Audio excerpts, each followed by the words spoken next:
제목을 좀 특별하게 한번 잡아서 도무지 되는 일이 없을 때라는 제목을 함께 나누기 원합니다. 가끔은 일이 도무지 되는 게 없는, 오히려 일을 하려면 할수록 실타래를 풀면 풀서 더 엉키는 것처럼 엉킨 것 같은 그런 인생을 살 때가 있습니다. 조금만 지나면 좋은 일이 있을 것 같고 조금만 지나면 더 좋은 일이 있을 것 같다고 생각하면서 인내해보지만 쉽지 않은 상황 속에 놓일 때가 참으로 많지 않는가 생각됩니다. 어린 날에 시골에서 잠자리가 거미줄에 걸려가지고 발부둥 치는 걸 본 적이 있습니다. 그런데 잠자리가 날개짓을 하면서 그 거미줄에서 헤어나를 펴내면서 오히려 더 자신의 몸을 뒤감고 있는 거미줄을 경험하게 되고 결국은 거미줄에 감기고 그곳에서 마지막까지 거미의 밥이 되어서 부스러기처럼 떨어지는 것을 본 경험들이 있습니다. 누구든지 이런 상황을 만난다면 당연히 두렵고 당황하며 그 마음이 흔들릴 수밖에 없을 겁니다. 제가 아는 한 선교사님은 암을 검사해서 암이라고 하는데 확증적으로 암이긴 한데 수술하지 않아도 되는 암이라는 거예요. 그래서 당신은 내년에 혹은 후년에 다시 돌아와가지고 검사를 받아서 암이라는 확증 판단을 받으시기 바랍니다. 하는 이런 진단을 들었습니다. 아니, 자기 몸에 암이 있는데 암이라는 확증도 안 되는, 그래서 그분이 이렇게 말하시더라고요. 나는 내년이나 내후년이면 암 확진 판정을 받는 확진자가 됩니다. 이런 얘기를 하시더라고요. 얼마나 보낸 시간 속에서 많은 두려움이 있겠습니까? 쉽지 않은 그런 인생들이죠. 그러나 하나님은 어떤 사람이든지 인생의 막다른 골목에서도 여전히 일하시는 하나님인 것을 믿으시기 바랍니다. 할렐루야. 그 14장을 보면은 사실은요, 14장 읽어보세요. 황당하지 않습니까? 황당해요. 아니 13장에서 하나님께서 구름기둥 불기둥 기껏 보내주신다고 그러고서는 그냥 쭉쭉 뻗어나가고 막 순탄하게 일이 해결되면 얼마나 좋겠습니까? 왜냐하면 구름기둥도 하나님의 인도하심이고 불기둥도 하나님의 인도하심인데 왜 일이 잘 되는 듯 하면서도 계속 꼬여지는지 우리는 보게 됩니다. 그래서 오늘 2절도 보면 3절도 보면 이스라엘 사람들이 잘 뻗어나가는 것 같았습니다. 그런데 바다 밑돌 사이에서 그것도 비하히롯 앞에서 바알서 맞은편까지 장막을 치는데 그 장막을 치는 걸 보고 찬스다고 여기고 있는 이들이 있는데 바로 애굽의 바로 군대라는 거예요. 바로 군대들이 뭐라고 말한다고요? 쟤네들 갇혔어. 광야에 갇혔어. 이런 말을 한다는 거예요. 왜 광야에 갇혔습니까? 앞에는 홍해가 가로막고 있기 때문에 앞으로 나가지 못합니다. 뒤에는 자신들이 추격하면 꼼짝없이 포로 신사되고 많은 포위된 그런 이스라엘 백성들이 된다는 거예요. 그러니 할 수만 있으면 모세 입장도 그렇고 우리 하나님 입장도 그렇고 이왕이면 이스라엘 백성들을 더 빨리 더 멀리 애굽 군대와 멀어진 곳으로 인도하셔야 되지 않겠습니까? 그리고 제 심정 같은 것도 같아요. 더 빨리 더 멀리 도망가고 싶은 마음이 더 할 거예요. 근데 웬걸 홍해 앞에 진을 치고 텐트를 치고 거기서 머물러야 되는 그런 상황이었다는 거죠. 이것을 우리 이렇게 말할 수도 있을 것 같습니다. 절체절명의 상황에서도 하나님은 이스라엘 백성들을 고난으로 몰아넣으신다. 급한데 바쁜데 자꾸 뒤에서 잡아당기는, 아니 구름기둥이면 앞으로 이끌고 가셔야지 뒤에 자꾸 잡아당기는 듯한 그런 뉘앙스가 2절, 3절, 4절 쭉 나오거든요.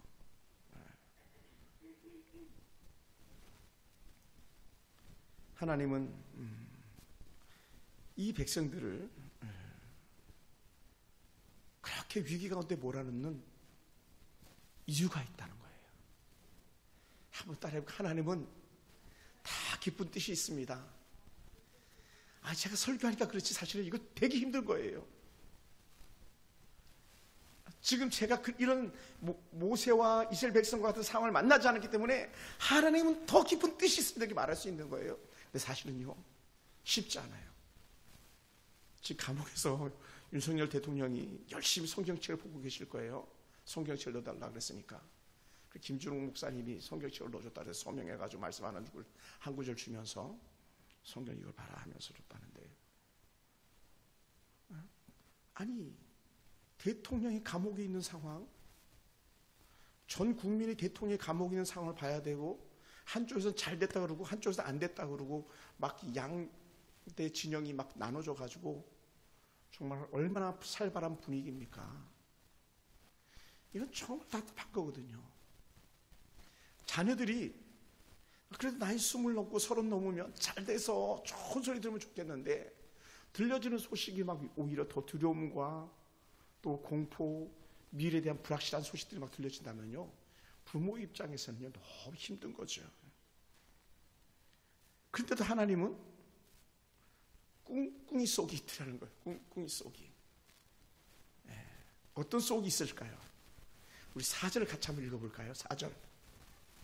우리 4절을 같이 한번 읽어봅시다. 꼼꼼하게 읽어봅시다. 광야에 갇힌 바 되었다 하리라 하면서 4절 다 같이 시작. 내가 바로의 마음을 완악하게 한즉 바로가 그들의 뒤를 따르리니 내가 그와 그의 온 군대로 말미암아 영광을 얻어 애굽 사람들이 나를 여호와인 줄 알게 하리라 하심에 무리가 그대로 행하니라. 이 말을 저는 이렇게 말하고 싶어요. 힘들어도 하나님의 꿍꿍이 속을 갖다 생각해라. 너무 힘들어도 막다른 골목에 이르러도 하나님의 깊은 뜻이 있음을 받아들이라는 거예요. 근데 솔직히 말하면 이게 말도 안 되는 거거든요. 당하는 입장에서, 그 앞에 있는 사람 입장에서 껍데기만 보기에는요 말도 안 되는 거예요. 아니 암 걸렸는데 야 하나님의 깊은 뜻이 있어 누가 얘기한다고 그러세요? 차라리 말이나 말지 막 이렇게 말하고 싶지도 않겠어요. 부도로 가나가지고 막 그 기업이 완전 박살났는데 김 사장, 김 회장 하나님의 깊은 뜻이 있어. 그게 소리가 귀에 들어오겠습니까? 지금 문제는 더 점점 커지고 있는 중인데, 근데 하나님은 꿍꿍이 속, 하나님은 깊은 계획이 있다라는 것이죠. 그 계획이 뭐라고 말합니까? 야, 내가 바로의 마음을 완악하게 해가지고 너희들을 쫓게 하려고 그래. 또 하나는 야, 내가 바로가 너를 쫓아가지고 결국은 하나님이 진짜 하나님 것을 이스라엘 백성들만이 아니라 애굽 사람들이 알게 하고자 해. 그게 4절에 이르는 말씀이에요.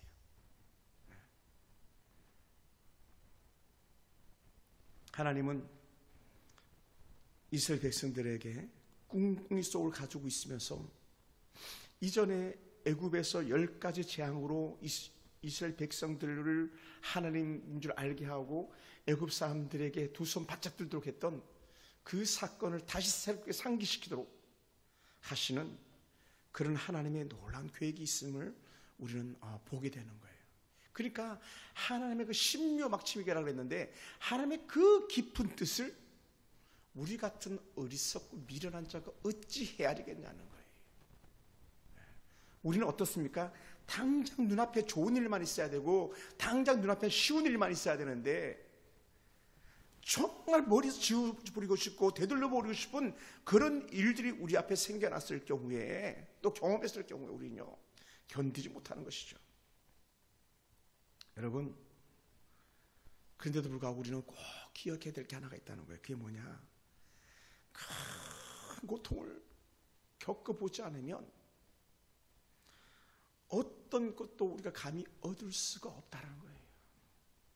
말이 안 되지만 우리는 더 크신 하나님 경험하기 위해서는 더 크신 하나님의 뜻 안에서 우리가 들어가야만 더 크신 하나님을 알 수 있다는 것이죠. 그것이 이스라엘 백성에게 뭐냐면요, 막다른 골목이었어요. 비하히롯에서의 막다른 골목에 바알세보 맞은편 바닷가에 장막 치면서 그들이 만나는 하나님이셨습니다. 여러분, 그러다 보니까요, 저도 그렇고 여러분도 그렇고 그렇지 않을까 생각됩니다. 우리도 때로는 살다 보면요, 앞이 보이지 않는 막막함을 느낄 때가 있을 것입니다. 도무지 길이 보이지 않는, 해결점이 보이지 않는 그런 때들을 우리가 경험해 본 적도 있고 또 앞으로 경험할 경우도 있을 것입니다. 어떤 사람들에게는 건강의 문제도 될 수 있겠고요, 또 때로 돈의 문제도 될 수 있겠고, 또 때로 사람들과의 관계 문제도 될 수 있겠고, 저 같은 경우는 교회 안에 있는 성도들을 어떻게 하면 좀 더 잘 케어해서 교회가 영적으로 이전의 영광을 재현할 수 있는 그런 자리로 올리게 할 것인가라는 이런 미션일 수도 있겠고요. 많은 어려움들이 있습니다. 그런데 하나님은 그 어떤 어려움 상황 속에서도 결국은 우리를 통해서 하나님께서 영광 받으시고야 만나는 거예요. 할렐루야. 따라서 하나님이 언제든지 옳습니다. 아멘. 어떻게 보면 그 부인하고 싶어요. 하나님 그걸 어떻게 받아들이겠습니까? 아니요, 받아들일 수가 없습니다. 우리 부인하고 싶죠. 그래서 어떤 사람들 영화나 문화 콘텐츠를 가지고 기독교를 조롱하기도 하는 거예요. 뭐 미량 같은 그런 사건일 수도 있겠고요. 영화 미량 같은 경우, 나는 용서받았어, 상대방이 이해할 수가 없는 거죠. 정말 아픔의 상처를 입었던 사람들이 이해할 수 없는 일들을 하나님의 뜻이 알아기를 만나면 우리는 막 화를 내고 싶은 마음이 들 때가 있지 않겠습니까? 화를 내고 싶어. 어떻게 이렇게 하나님 뜻일 수가 있냐. 근데 하나님 뭐라고 말합니까? 그럼에도 불구하고 나는 계획이 있었어, 이렇게 말씀하신다는 거예요. 나는 계획이 있었어.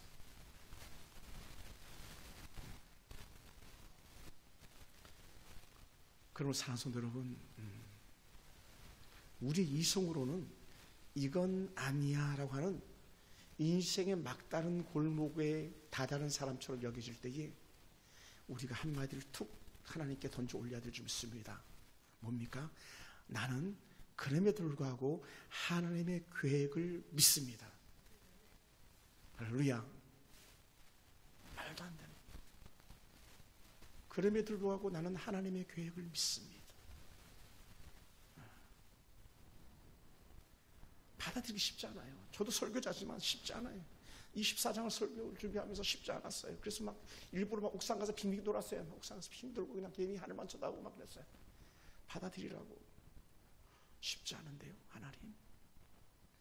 왜냐하면 지난주에 봤잖아요. 구름기도 불기도 내가 함께 할 거니까 걱정하지 마 그랬는데도 불구하고 애굽의 군대들이 뒤쫓아올 때는요, 우리 혼비백산할 수밖에 없어요. 여러분, 사자를 이렇게 가끔 텔레비전을 통해서 이렇게 보면 사자가 짐승들을 사냥할 때에 무대포로 사냥하지 않더라고요. 사자가요, 납작 배를 땅에다 깔고 살금살금 바람 부는 반대 방향으로 기어가는 걸 본 적이 있습니다. 그것도 혼자도 아니고 여러 마리가 협공해가지고 사방에서 자기가 원하는 한 마리의 짐승을 낳기 위해서 에워싸는 걸 본 적이 있습니다. 우리가 생각할 때는 야, 천하에 빠른 사자인데 무슨 저렇게 사자가 비굴하게 배를 땅에다 깔고 숲을 속에 숨어가지고 자기가 스나이퍼도 아닌데 그 한 마리 짐승이 눈에 안 띄게 해서 기어가나, 이렇게 여길 수도 있겠습니다만은 사자들은요, 한 마리 짐승을 잡기 위해서 온갖 정성을 다 기울인다는 거예요. 중요한 건 그럼에도 불구하고 사자들이 항상 성공하냐? 성공하지는 못하더라고요. 기르를 잡을 때도 가끔 보면 그렇고 얼룩말을 잡을 때도 그렇고요. 항상 성공하는 게 아니더라고요. 막 그 어떤 짐승 이름인지도 모르겠습니다만은 목이 좀 길면서 그냥 아주 날렵하게 생긴 어떤 짐승을 쫓아가는데도요, 마침내 걔가 더 빨리 도망가는 걸 본 적도 있습니다. 그 얘기는 뭐냐면 결국 우리가 온갖 정성을 다 기울여보지만 우리가 항상 우리의 뜻대로 일이 성취되어지지 않을 수 있다는 거예요. 그것만이 아니라 애굽 바로의 손에서 벗어나기를 그렇게 꿈꾸지만 항상 이제 됐다 할 만한 쯤에 어떻게 돼? 또 다른 시험거리가 뒤쫓아오고 있음을 갖다가 우리는 14장에서 우리는 볼 수 있어요. 근데 이게 오늘만이 아니라 내일도 그럴 것이고 모레도 그럴 것이고 또 이런 일이 계속적으로 반복적으로 일어나게 될 거라는 것이죠. 그런 환경 속에서 우리가 믿음을 저버리지 않고 여전히 하나님을 바라보면서 그럼에도 불구하고 구름 기둥이 불기둥이 우리와 함께하고 있어, 신앙을 사는 우리에게는 하나님의 성령이 그럼에도 불구하고 나와 함께하고 있어라고 하는 이런 신앙의 고백을 한다는 건요 위대한 것이고요, 그런 고백을 하기까지는요 정말 쉽지 않다는 거예요. 쉽지 않아요. 더더군다나 사자와 달리 악한 사단은 흔히 표현하죠. 신약에 우는 사자와 삼킬자를 두루 참나니 했던 이 악한 마귀 사단은 마지막까지 한 사람, 한 가정, 한 성도를 놓치지 않으려고 마침내 멸망시키려고 하는 온갖 회책과 술수를 다 들이대더라는 것이죠. 그럼 어떻게 돼요? 우리는 둘러싼 사자 무리 가운데서 헤쳐서 도망가기 위해서는요 정신을 바짝 차리고 온갖 힘을 다 쏟아서 말 그대로 젖먹던 힘까지 다해서 달아날 수밖에 없는데 우리는 어떻습니까? 그런데 이스라엘 백성들이 뭐라고 말합니까? 또 애국 군대는 뭐라고 말합니까? 애국 군대가 다른 말로 사단이 하는 게 뭡니까? 야, 우리가 왜 저 이스라엘 백성들을 내보내겠는가? 우리 종살이 하던 애들인데 정신 차리고 보니까 이스라엘 백성들 놓친 거 아니에요? 사자가 놓친 거 아니에요? 그러니까 다시 추격을 시작하는 것이죠. 그래서 이 출애굽기 14장 5절에 보면 이렇게 표현했어요. 우리가 어찌하여 이스라엘을 우리를 섬기기 위해서 내보내겠는가? 안 되지. 포기할 수가 없어. 이스라엘 백성들 포기할 수가 없어. 그들을 잡으러 가자. 누구부터? 바로부터 앞장서서 달려나오고 있는 그런 형상을 보여주는 거예요. 근데 그게 뭐예요? 그들이 바로가 쫓아오는 게 정상이다. 따라보시죠. 고난이 쫓아오는 게 정상이다. 바로가 쫓아오는 게 정상이다. 왜요? 그게 하나님의 계획이었잖아요. 뭐라고요? 우리가 봤잖아요. 3절에 보면 3절 4절에 보면 바로가 이스라엘 자손에 대하여 말하기를 그들이 그 땅에서 멀리 떠나 광야에 갇힌 바 되었다 하리라. 내가 바로의 마음을 완악하게 한즉 바로가 그들의 뒤를 따르리니 내가 그와 그 온 군대로 말미암아 영광을 얻어 애굽 사람들이 나를 여호와인 줄 알게 할 것이다. 그러니까 바로가 쫓아오니까 하나님의 영광이 드러난다는 거예요. 다른 말로 우리가 고난 나갈 때에 그 고난 가운데 하나님의 깊은 계획을 우리가 깨닫는다면 우리는 언제든지 안심할 수 있고요, 언제든지 기대할 수가 있는 줄 믿습니다. 할렐루야, 할렐루야. 여러분, 바로는요 그 신하들과 함께 정말 쫓아갑니다. 열심히 쫓아갑니다. 10가지의 그 큰 두려움의 재앙들을 경험하고 나서 그것도 마지막에 자기 아들들을 초태생들을 다 잃었음에도 불구하고 새카맣게 잊어버리고 어떻게 돼요? 그래 다시 쫓아가자 이렇게 됐던 거예요. 그 10번의 재앙을 일으켰던 하나님은 기억조차도 없는 거예요. 근데 그게 하나님의 계획이다. 14장 7절부터 9절 사이에 보면요 병거 600대와 온 군대가 그들을 따르기 시작합니다. 그것을 갖다가 우리 이렇게 표현할 수 있어요. 두 단어를 쓰는데 하나는 집착이고 하나는 탐욕이에요. 자신들이 누리던 것을 포기할 수가 없는 거예요. 그러다 보니까는 그 누리던 그 탐욕스러웠던 마음을 가지고 집착하는데 이스라엘 백성들을 다시 제자리에 돌려놓고 싶어하는 마음인 것이죠. 그게 바로의 악한 꾀였죠. 사랑하는 성도 여러분, 욕심이 잉태한 죄를 낳고 죄가 장서 사망에 이른다고 했는데 바로의 그 탐욕은요 결국은 어떻게 돼요? 점점 파멸로 빨려 들어가는 거예요. 이스라엘 백성이 갇히는 것이 아니라 진짜 갇힌 것은 트인 곳에서 달려나오고 있는 바로의 군대인 것이죠. 하나님의 경고를 경험했음에도 불구하고 자신 욕심 내려놓지 못했던 바로는요 전에는 아들이었고 전에는 백성이었고 전에는 자연적 재해였는데 지금은 이제는 자신이 하나님의 징계 속에 들어가는 거예요. 결국은 점점 자신을 옥죄어 오는 것을 바로는 깨닫지 못하는 것이죠. 사랑하는 여러분, 저도 그렇고 여러분도 그렇고 때로는 어떻습니까? 우리에게도 여전히 세속의 헛된 탐심들이나 세속의 헛된 미련함들이 남아있어가지고 자꾸 뒤돌아보는 경향이 있지 않습니까? 또 때로는 우리는 하나님을 정말 믿고 따른다고 말함에도 불구하고 우리 털썩 주저앉아가지고 하나님 왜 이러십니까? 라고 말할 때가 얼마나 많았습니까? 손살에 친다 그러죠? 때로는 삿대질한다 그러죠? 하나님 도대체 나한테 왜 이랬어요? 제일 많이 하는 말 그걸 것 같아요. 하나님 제발 좀 나 좀 가만두면 안 돼요. 하나님 왜 이러세요? 특히 큰 질병 가운데 놓이는 사람들이 그렇게 고백할 것 같아요.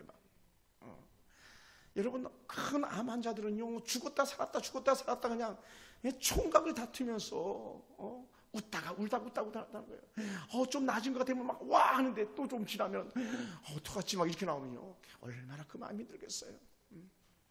자녀들도 그렇고 가족들도 그렇고 잘 됐다고 여겼을 때에 얼마나 아픔이 있겠습니까? 여러분, 한번 따라해 봅시다. 미련을 버립시다. 뒤돌아보지 맙시다. 할렐루야. 여러분, 과거를 붙잡고 있으면요 현재와 미래는요 잃을 수밖에 없는 거예요. 우리를 앞서가신 하나님, 지금이 전에보다 더 힘들어도 여전히 우리 가운데 구름기둥 불기둥의 13장의 은혜를 기억한다면 우리는 앞서가신 하나님을 여전히 바라보는 영적인 안목이 열려지길 주님을 축원합니다. 할렐루야. 그래서 우리 안에 하나님보다 더 사랑하고 더 의지하는 것이 있다면 그것을 내려놓아야 됩니다. 하나님을 더 사랑하고 더 의지한다면 어떤 코로에 몰렸어도요 우리는요 안심할 수 있고요 기대할 수가 있는 거예요. 근데 하나님을 의지하지 않으면요 바로의 군대만 보이는 거예요. 다른 말로 하면 내 안에 있는 문제나 내 곁에 있는 문제만 보이는 것뿐이에요. 저 같은 목사는 그랬죠. 빈자리밖에 보이지 않는 그런 마음이겠죠. 그런 마음 아니겠습니까? 어제 오늘 어느 목사님이 그러시더라고요. 나는 아파트 2채를 팔아가지고 교회를 매입하고 교회를 건축했는데 등등등등 하면서 마음 아픈 이야기를 이렇게 하시더라고요. 젊은 목사, 저보다 훨씬 더 어린 목사인데 얼마나 힘들었으면 그런 말을 하겠어요. 여러분, 자기 집을 팔아가지고 교회를 위해서 전적으로 헌신한다는 건 결국 쉽지 않은 거거든요. 성도들도 그렇고 목사도 마찬가지예요. 그런데 왜 그렇게 합니까? 하나님 믿기 때문이다. 하나님을 믿기 때문이다. 10절부터 출애굽기 14장 10절부터 12절 보면요, 이 백성들의 마음이 드러나요. 10절에 뭐라 표현하냐면 그들이 여호와께 부르짖던데 이스라엘 자손이 심히 두려워하여 여호와께 부르짖다라는 거예요. 근데 부르짖음이 두 가지 종류가 있어요. 하나는 원망스러워서 부르짖는 게 있고요, 하나는 전적으로 하나님을 의지해서 부르짖는 게 있어요. 그러니까 원망에 의해서 부르짖는 것은요 결국은 망하는 길로 가는 것이지만 하나님 믿고 의지해서 부르짖는 건요 살 길이 열려지는 줄 믿습니다. 할렐루야.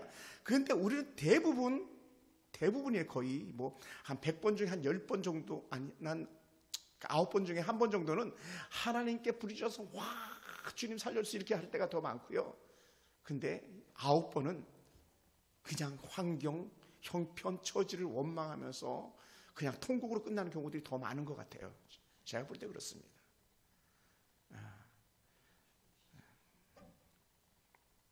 왜냐하면 지금 이스라엘 백성들이 그렇거든요.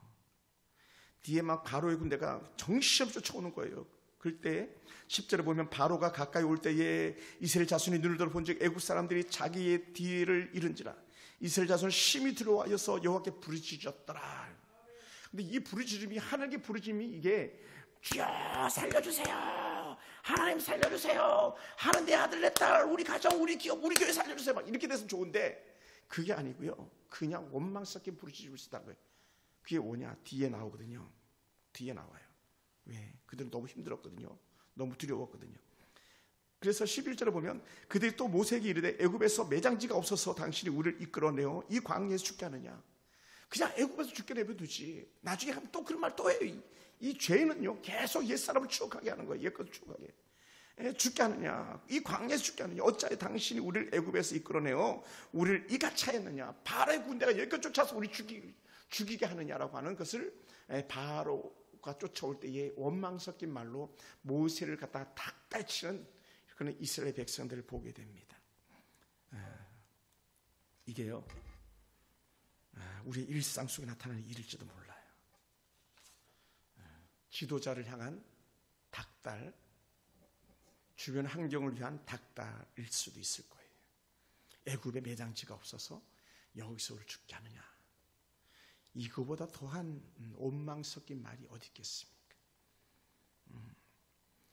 왜 이렇게 그들이 여호와여 우리를 살려주시옵소서, 우리는 하나님 믿습니다, 여전히 구름기둥 불기둥이 우리 함께 하고 있습니다, 막 이렇게 기도했으면 얼마나 좋겠어요. 근데 원망을 한 거예요. 원망을. 왜 그랬을까요?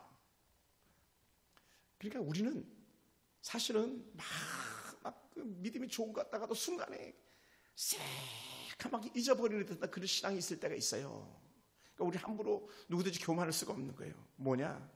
이스라엘 백성들이 그렇게 애굽에서 마지막 6월절을 보내면서 신바람 나가지고 그렇게 막 뭐랄까요, 정말 내일 새벽에 우리는 이 애굽을 나간다라는 그런 기쁨과 들뜬 감정 가지고, 또 때로는 막 그 긴장감 가지고 막 그 6월절 마지막 만찬 양을 갖다 뜯어먹고 또 정말 누룩 없는 빵을 먹으면서 취했던 그 정신은 다 없어져 버리고 마는 거예요. 그리고 하나님께서 애굽에서 애굽에 나오던 그날 그 새벽에 마다들과 초태생들 다 죽인 그 사건은 새카맣게 잊어버리는, 만약에 6월절 사건을 먹을 때에 그날 아침에 있었던 사건을 그들이 기억한다면요, 지금도 여전히 하나님께서는 그 이스라엘 바로의 모든 군대를 갖다 수장할 수 있음을, 멸망시킬 수 있음을 갖다 믿어야 되는데 그걸 믿지 못했다는 거예요. 그 얘기는 다른 말로 하면 이거예요. 전에는 하나님께 나와 함께 하셨고, 전에는 나에게 하나님께서 언제든지 기도하면 응답해 주셨는데 지금 왜 이 상황이 됐습니까? 지금 왜 이 환경이 됐습니까? 하는 그런 원망 섞인 말이 우리 가운데 그냥 절로 막 터져 나오더라는 거예요. 그러니까 가끔은 이렇게 여길 때가 있지 않습니까? 야, 저 사람 믿음 되게 좋은 사람이었는데 왜 저렇게 바뀌었지? 중요한 건요, 누구든지 그럴 수 있다라고 여겨집니다. 누구든지.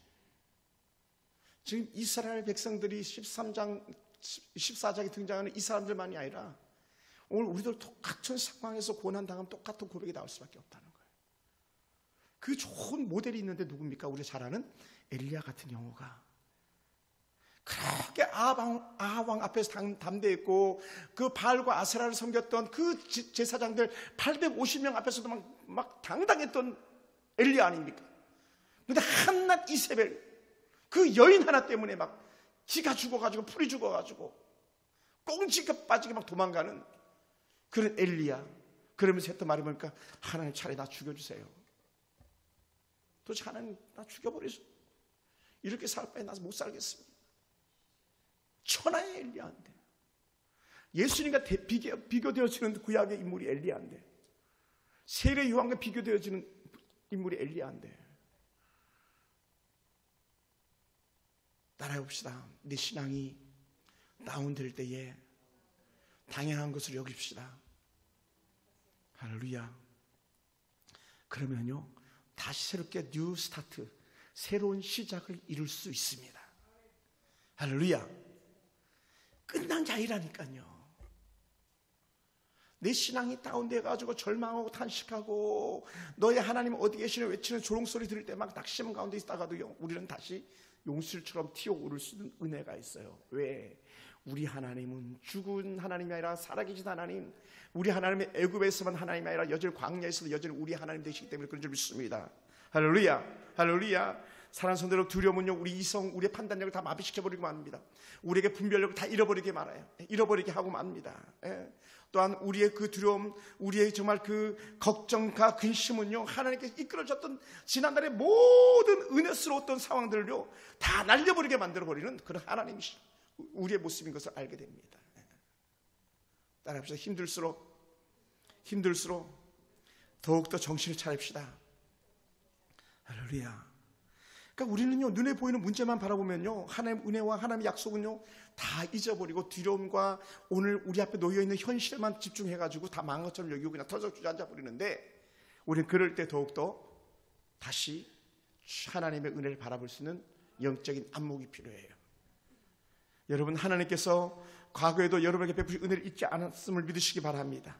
하나님은 어제도 오늘도 영원히 동일한 그런 하나님이신 줄 믿으시기 바랍니다. 과거의 은혜를 기억하면서 오늘도 여전히 우리 가운데 역사하실 그 하나님인 줄 믿으시기 바랍니다. 우리 인생의 모든 문제를 제거해 주신 하나님의 은혜인 줄 믿으시기 바랍니다. 할렐루야. 제가요, 지난 며칠 사이에 깜짝 놀랐어요. 제가 막 갑자기 저 기절하는 줄 알았어요. 뭐냐면 어떤 그 마음을 했냐, 제가 기도하면서 하나님, 윤석열 대통령이 감옥에 있을 때 성경책을 좀 많이 읽었으면 좋겠습니다. 그런데 갑자기 윤석열 대통령이 성경책을 넣어달라고 그랬다는 거예요. 제가요, 그 얘기 듣고 막 기절한 줄 알았어요. 윤석열 대통령 감옥에서 성경책을 읽지, 어린 날에 주일학교 다녔다 그랬으니까 그 신앙 다시 회복해가지고 성경책을 읽지. 왜냐하면 성경책 속에는요 모든 정치적 문제의 해답이 다 있는 거거든요. 모든 정치적 문제가 다 있어요. 어디에 있냐면요, 열왕기상하, 역대상하, 물론 사무엘상하, 열왕기상하, 역대상하에 모든 정치적인 문제마다 해답은 다 있어요. 왜냐하면 그때 왕들의 역사들이거든요. 왕들의 역사, 다윗 왕과 사울 왕의 역사, 솔로몬과 그 아들들 왕들에 대한 역사, 완전히 지금 빨갱이 같은 북한의 역사처럼 북이스라엘 역사가 그런 역사거든요. 그게 다 보이거든요. 다 보여요. 북한이 보입니다. 열강이 보입니다. 아랍 나라가 보이듯이 미국이 보이고 중국이 보이고 다 보이는 거예요. 뭐에? 성경에. 근데 성경책을 갖다 달라고 그랬다고 그러더라고요. 또 성경책을 보면 좋은 게 뭔지 아십니까? 시간이 겁나게 빨리 갑니다. 성경책 보면 시간이 엄청 빨리 가요. 남경일 집사님, 성경 보면 시간 금방 가죠? 금방 가지 않습니까? 금방 가요, 사실은. 보세요, 우리 정수자 성도님이 올해만 읽은 성경이 저 빨간 줄이에요. 저 보세요, 가운데 제일 길게. 그리고 오늘 더 올렸을 거예요. 아마 오늘까지 올리면 그 후에 구약의 일부는 다 끝내버리는.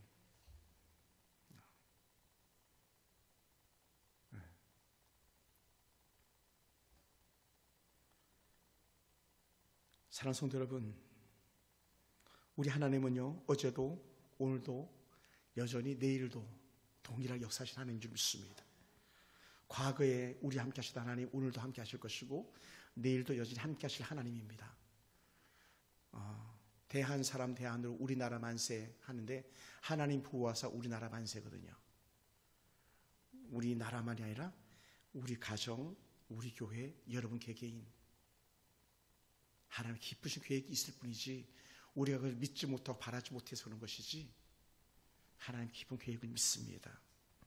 그런 믿음으로 사는 사람의 모습을 우리가 주목해서 볼 필요가 있어요. 그 13절과 14절에 우리 13절 14절 한번 볼까요? 두 절 같이 한번 읽어봅시다. 출애굽기 14장 13절 14절 다 같이 시작. 모세가 백성에게 이르되 너희는 두려워하지 말고 가만히 있어서 여호와께서 오늘 너희를 위하여 행하시는 구원을 보라. 너희가 오늘 본 애굽 사람을 영원히 다시 보지 아니하리라. 여호와께서 너희를 위하여 싸우시리니 너희는 가만히 있을지니라. 아멘. 가만히 있을지니라.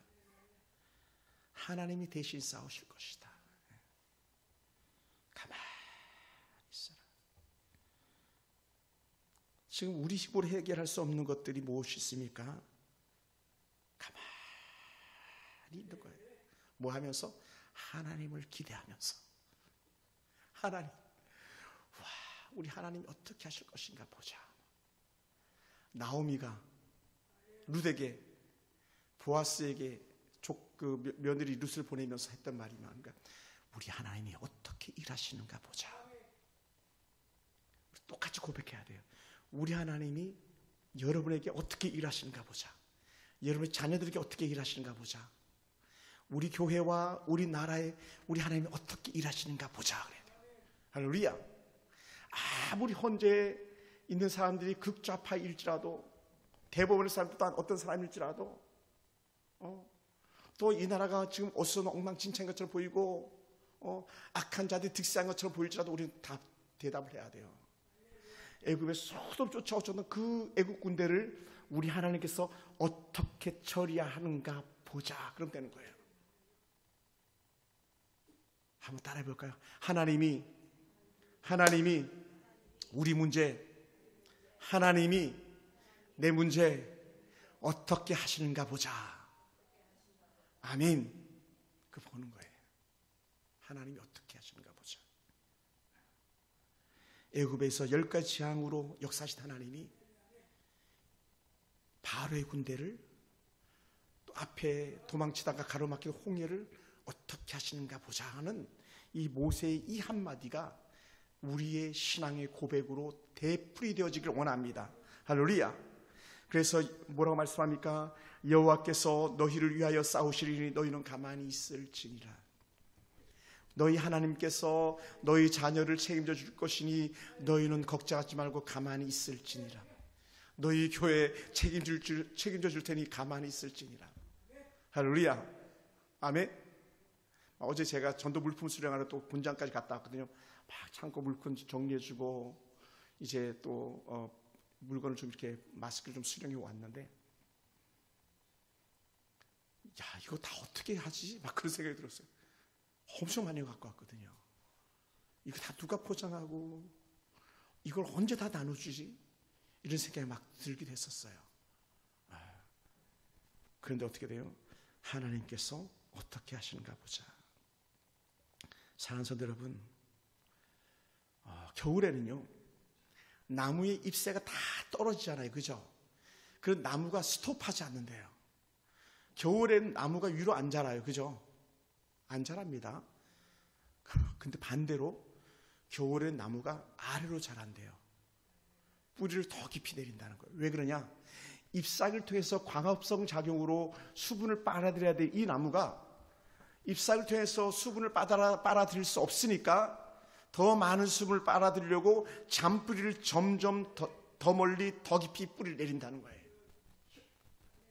오늘 우리가 만나는 이 혹독한 겨울 같은 이러한데 우리는 아무것도 할 수 없는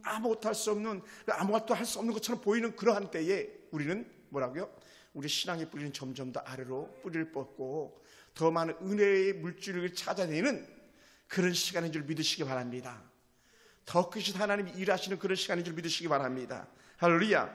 또한 특별히 바람이 불수록 나무가 흔들리는 것 같지만 흔들리면 흔들릴수록 나무는 더 견고하기 위해서 더 곳곳으로 뿌리를 내리더라는 것이죠. 더.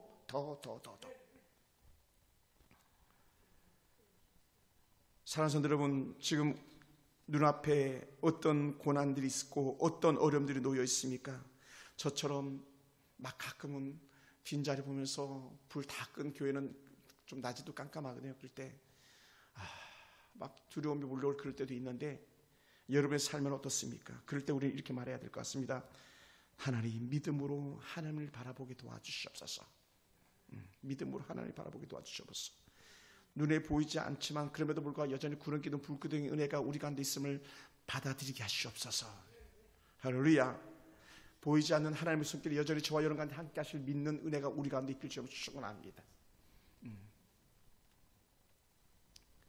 사랑하는 성도 여러분, 그러다 보니까 오늘 본문 속에 나오는 바알스본 맞은편 바닷가의 장막을 친 이후에 쫓아오는 애국 군대를 갖다 피하기 위해서 광야 홍해 앞으로 달려 도망갔던 이스라엘 백성들의 그 참담함을 우린 생각하면서 여러분 앞에 놓여 있는 막다른 길은 어디입니까?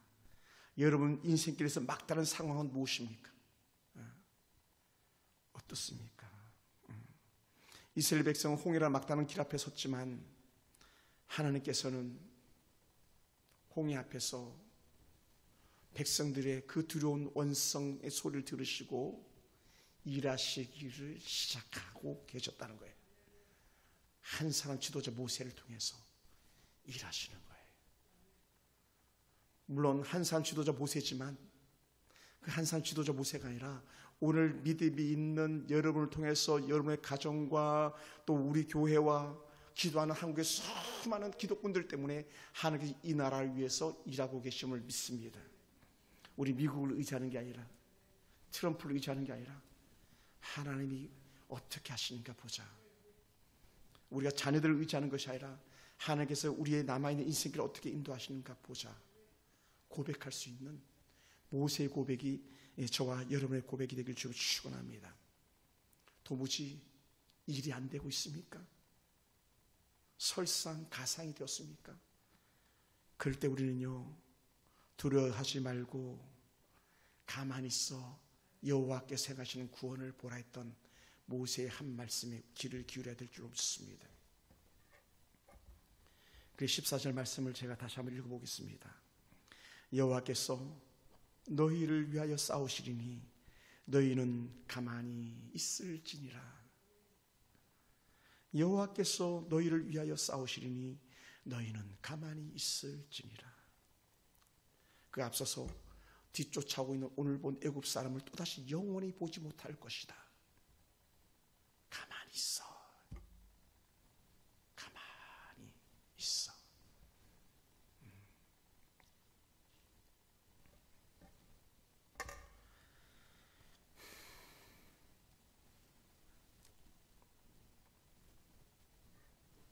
그러다 보니까 하나님의 때를 기다리면서 차마 잠잠히 기다리는 거예요.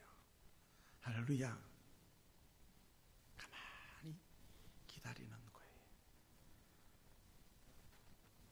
사랑하는 성도 여러분, 우리 삶의 막다른 코너에 몰렸을 때에 하나님의 계획을 다시 한번 신뢰하면서 오늘도 또 내일도 여전히 구름기둥, 불기둥의 은혜를 인도하시는 그 하나님의 은혜, 저와 여러분 속 역사하시는 보혜사 성령 하나님의 돌보시 속에서 우리에게 여전히 내일은 밝다. 노래 가사처럼 내일은 해가 뜬다. 14절 하반부로 가면 뭐라고요? 홍해는 갈라지게 되어 있다. 하나님이 일하시니까. 기도하겠습니다.